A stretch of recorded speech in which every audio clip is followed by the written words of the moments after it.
प्रिय बंधु नमस्कार। मु उमेद पीएस मीडिया प्रशिक्षण साथी यूट्यूब चैनल रे आपण को स्वागत। आज चिंता बाप्तिस्म को आज आमे गुरुत्व देउछु कि माथ्यू 3 अध्याय 13 पद ठारू 17 पद पर्यंत ख्रिस्टियान परिवार रे जन्म ग्रहण करी मध्य आज अनेक युवा युवती बाप्तिस्म ग्रहण करने को पछ घुंचा दियंती। अनेक नियम अनुजाई बाप्तिस्म ग्रहण करती और बाप्तिस्म को अति हालुका भाव में नहीं थांती। सही बाप्तिस्म रे सेमानकर पुनर्जन्मर अनुभूति न थाए। बाप्तिस्मर विधि मुख्य नुहे किंतु तार निगूढ़ तत्व बा आत्मिक अर्थ गुरुत्वपूर्ण अटे।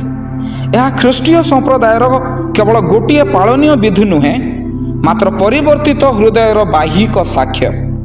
तद्वारा जड़े उपस्थित लोकों साक्षात साक्ष्य दे थाए जे जीशु ईश्वर अद्वितीय पुत्र जे कि तार समस्त पाप निमंते क्रूसरे हत होई अछंती एवं जलरू उत्थित होई प्रकाश करे कि से एबे जड़े नूतन मनुष्य। एहा छड़ा से भरोसा करे जे से अनंत काल पर्यंत उद्धारकर्ता पुनरुत्थित प्रभु जीशुंक संगरे वास करिबा।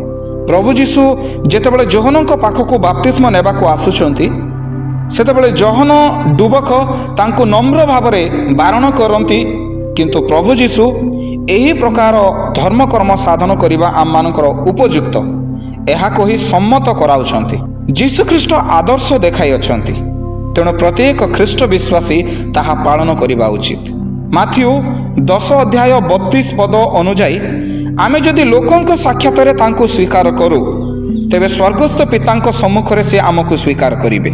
आमे प्रभु जीशुंको बाप्तिस्म समय रे त्रिविध ईश्वरंको कार्य को देखिबा को पाऊ। पुत्र बाप्तिस्म ग्रहण कले, पवित्र आत्मा पुत्रंको उपरे अवतरण कले आ आकाशरू एही वाणी हैला ए आमर प्रिय पुत्र एहांको ठारे आमर परम संतोष।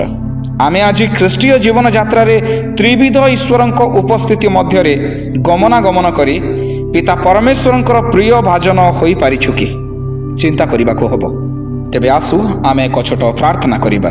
प्रिय प्रभु विश्वास रे तुमको अनुसरण करी तुमर संतोषजनक कार्य करिबा को मते और मो परिवार को शक्ति दियो। यीशु का नाम रे प्रार्थना मागु अछि, आमेन।